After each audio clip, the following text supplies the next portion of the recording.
সাংবাদিকদের বাইরে রেখে তারা ভিতরে ঢুকে ওদেরকে গুলি করে আগে হত্যা করত, করার পরে ফাঁকা গুলি ছুটত ব্যাপকভাবে।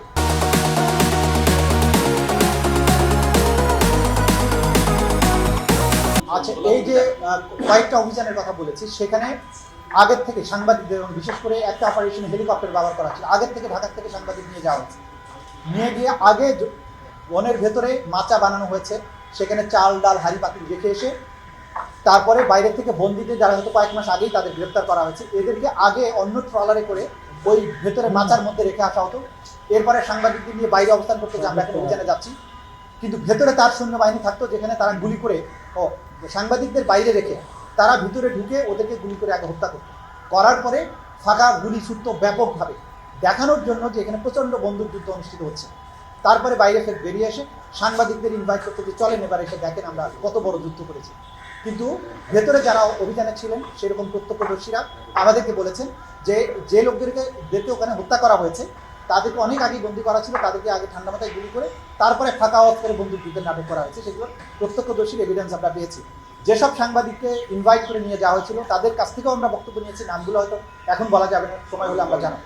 কিন্তু এই যে নাটক করা হয়েছে, এই নাটকগুলোর ব্যাপারে এটা যে নাটক ছিল সেই সংক্রান্ত তথ্য প্রমাণাদি আমাদের কাছে আছে। বিচারিক যখন প্রক্রিয়াটা শুরু হবে সেই সময় আমরা আদালতের কাছে এটা সুস্পষ্টভাবে দেখাবো। সালমানের রহমানের ব্যাপারে যেটা বলেছেন, ওনাদের কথোপকথনের যে রেকর্ডগুলো দেওয়া হয়েছে, ওনাদের আইনজীবী বলেছেন এটা ওনাদের না। তো ওনাদের যদি না হয়, আমরা বলছি এটা ওনাদের, আর ওনারা বলছে আমার না, এরকম যখন কথা আসবে তখন একমাত্র পদ্ধতি হচ্ছে এটা আদালতে বিচার হতে হবে, সে বিচারিত হচ্ছে। সুতরাং বিচারিক প্রক্রিয়ার মধ্য দিয়ে ওনারা প্রমাণ করুক যে এটা ওনার কণ্ঠস্বর নয়। আমরা আমাদের দিক থেকে নিরঙ্কুশভাবে প্রমাণ করব যে এটা ওনাদের কণ্ঠস্বর। সেটার ফরেনজিক টেস্ট হয়েছে, নানান ধরনের বৈজ্ঞানিক পরীক্ষা নিরীক্ষা হয়েছে, সার্কামস্টেন্সিয়াল এভিডেন্স পরীক্ষা নিরীক্ষা হয়েছে, সব কিছুর মাধ্যমে অকাট্যভাবেই প্রমাণিত হয়েছে যে তাদের। আর এটা সত্যিকার অর্থে তাদের ভয়েস কিনা এটাকে চ্যালেঞ্জ করার একমাত্র বৈধ প্রক্রিয়া হচ্ছে একটা ফুল ফ্লেজেড ট্রায়াল। সেখানে তারা সাক্ষীদের জেরা করার মাধ্যমে, প্রয়োজন হলে তার ডিফেন্স সাক্ষী দেওয়ার মাধ্যমে প্রমাণ করুক যে এটা তার কণ্ঠস্বর নয়। প্রসিকিউশন দৃঢ় প্রতিজ্ঞ এটা তাদের কণ্ঠস্বর, এই ষড়যন্ত্রের সাথে পরিকল্পনার সাথে তারা ইনভলভ, সুতরাং তাদের বিচার। দেখুন, আসামি পক্ষরা যা তারা আসামিকে বাঁচানোর জন্য অনেক কিছু করতে পারে, আমরা সব কিছু আমাদের দিচ্ছি। প্রথম কথা হচ্ছে যে আচ্ছা ধরেন অজ্ঞাতনামা একজন মানুষকে আমি চিনি না, কিন্তু আমি দেখলাম আমার চোখের সামনে একজন লোককে মেরে ফেলা হলো, মেরে ফেলে তার লাশটাকে ইট বেঁধে সমুদ্রে ডুবিয়ে দেওয়া হলো। সেই অজ্ঞাত লোকটার পরিচয় না জানলে এটা কি হত্যাকাণ্ড হবে না? এটা ফেলাশ্বাস কথাবার্তা, এই সমস্ত কথাবার্তার কোনো মূল্য নেই। ৭১ সালে ৩০ লক্ষ শহীদ হয়েছে, ৩০ লক্ষের তালিকা কি দেওয়া হয়েছে আদালতে? কিন্তু বিচার তো হয়েছে। সংখ্যা পরিচয় জরুরি না, অফেন্সটা হয়েছে কিনা, ওয়াইড স্প্রেড হয়েছে কিনা, ওয়াইড স্কেলে হয়েছে কিনা, সেইটা প্রমাণ করার বিষয়।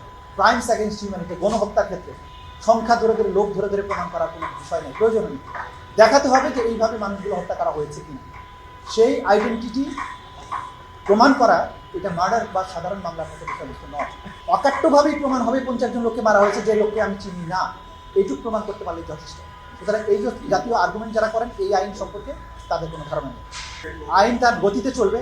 যেগুলো বিচার বহির্ভূত হত্যাকাণ্ড যদি ওয়াইড স্কেল এবং সিস্টেম্যাটিক হয়, আমরা বারবার বলছি, ক্রাইমস অ্যাগেইনস্ট হিউম্যানিটি হওয়ার জন্য যে পদ্ধতিতে এই অপরাধগুলো হতে হবে, সেগুলো না হলে আমরা আমাদের এই ট্রাইব্যুনালে বিচার কেন আসবে?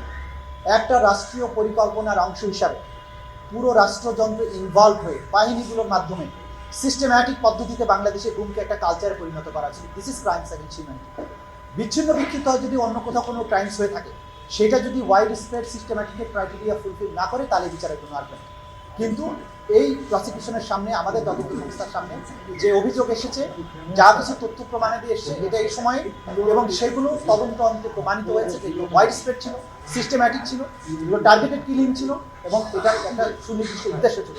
সুতরাং এইটাই ট্রাইব্যুনালের বিচার্য বিষয় বলেই সেগুলো বিচার এখন হচ্ছে। বিদেশি আইনজীবীর ব্যাপারে যে আইন আছে, যে শর্ত আছে, সেটা মেনে যদি ওনারা পাবেন। আইনে বলা হয়েছে যদি বাংলাদেশ বার কাউন্সিল তাদেরকে বিদেশি আইনজীবী আনার অনুমতি দেন, তাহলে ট্রাইব্যুনাল সেইটা ওই পারমিশন সাপেক্ষে বিবেচনা করতে পারেন। দিতেই হবে এমন কোনো কথা নেই, ট্রাইব্যুনাল মেন। সুতরাং আগে শর্ত হচ্ছে আগে বার কাউন্সিল থেকে তাদের পারমিশন পেতে হবে, দ্বিতীয় শর্ত হচ্ছে ট্রাইব্যুনাল থেকে অনুমতি পেতে হবে। বার কাউন্সিলের পারমিশনটা হচ্ছে প্রি কন্ডিশন, ওটা আগে করে তারপরে ট্রাইব্যুনালে যদি ওনারা অনুমতি নিয়ে আসতে পারে, তখন ট্রাইব্যুনাল বিবেচনা করবেন যে তাকে দেওয়া উচিত কি।